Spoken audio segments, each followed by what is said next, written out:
Thank you for your interest in learning more about Greenlight Operation. We want to take a moment to share with you about Greenlight Operation services and the work that we do to combat human trafficking and restore survivors. So Greenlight Operation, we are on a mission to strategically combat human trafficking through educational initiatives and serve sex-trafficked women through a continuum of restorative care. And we do that through our seminars, as well as legislative outreach and a restoration home program that is going to be opening here very soon. And so with Greenlight Operation, as we work to educate individuals, that can take place through seminars, virtual trainings, as well as consultations. And we've had the opportunity to train community members, church families. We've trained leaders and legislators, law enforcement, and many others, because we believe that education is a vital first step to understanding what human trafficking is so that individuals can take an informed approach to effectively combat it. But from there, as education is raised and more people want to get involved and they're using their voices, we are seeing a direct correlation with state policy and legislation. As right now, much of our state policy is either outdated or legislation doesn't exist to effectively combat human trafficking or to prevent it altogether. And furthermore, there are some laws that stand in the way of a survivor receiving the restorative care that's desperately needed. So we're on a mission to help remove those barriers and to bring further awareness about human trafficking so that we can see that groundwork that is laid for true freedom and restoration in our state. And last but certainly not least, we are in the process of opening a restoration home that will serve women who have been sexually exploited by human trafficking. And with us today, we have Michelle, who is our residential program director, who will share a little bit more about the work that we are doing at the restoration home.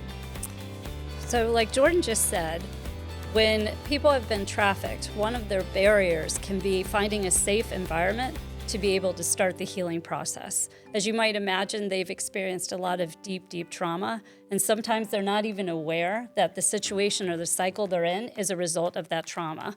So one of the main initiatives for the restoration home is to provide a safe environment, a place where women can come and live for free for 12 to 18 months and go through a very specific program that is designed to help them to heal physically, mentally, emotionally, and spiritually.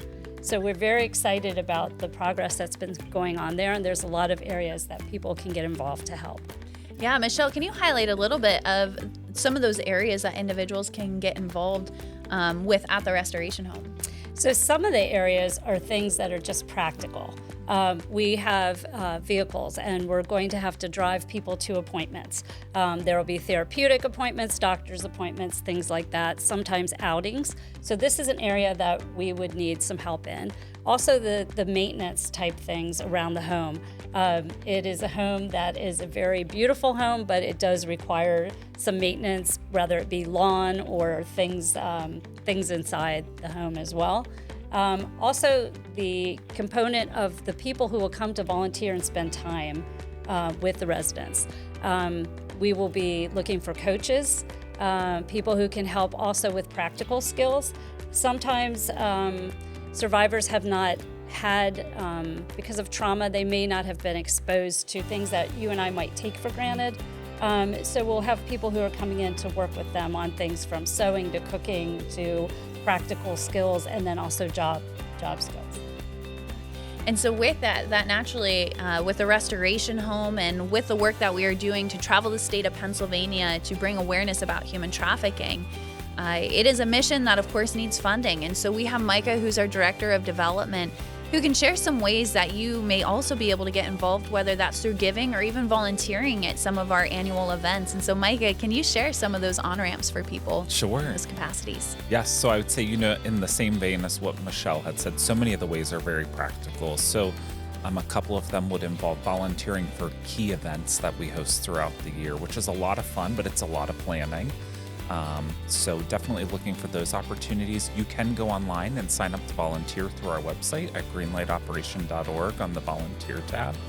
But then also there's a financial barrier to everything. So we have to peel back those layers. So we're constantly looking for donors who say, you know what, I really align strategically with what it is that Greenlight's doing, and they want to help with funding and bring that piece to the table, and that's a huge part. So signing up to donate, whether that's reoccurring monthly giving on our website or a one-time gift, both individually or corporately, those are huge. So yeah, please reach out with questions on that.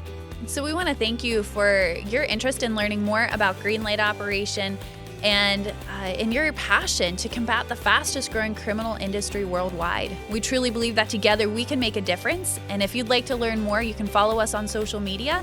We also have a podcast, and then you can also check out our website at greenlightoperation.org.